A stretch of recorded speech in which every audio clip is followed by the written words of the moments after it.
Capitalism will always lead to monopolization. But why does this happen?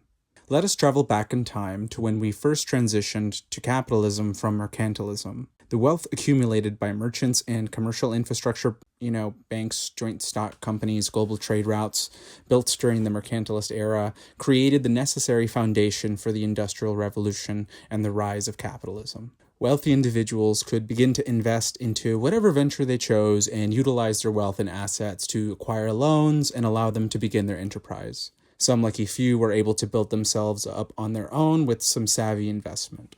And this led to the age of peak capitalism. We see that free market that, capitalists rave about in action.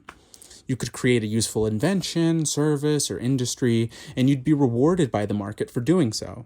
And people would see the value in your enterprise, and you make profit. And we see a healthy level of competition pushing entrepreneurs and businesses to compete for their customers' money. But once you hit a certain level of growth and your business expands, it starts to become an economically attractive strategy to prevent anyone from taking your place. Little budding businesses either get bought out and absorbed as part of a larger enterprise, or simply get outcompeted and destroyed like a giant game Factorio. This is because large businesses can employ underhanded strategies that little businesses cannot.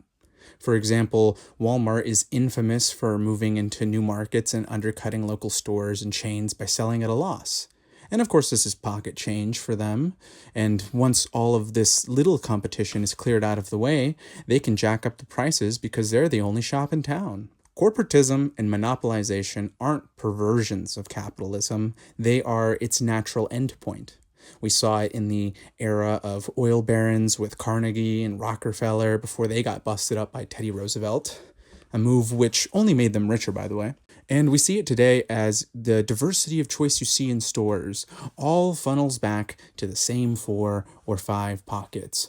In fact, once this video is over, I implore you to go online and Google any of your favorite brands and just start looking at who owns that brand. And when you get to that company, who owns that company?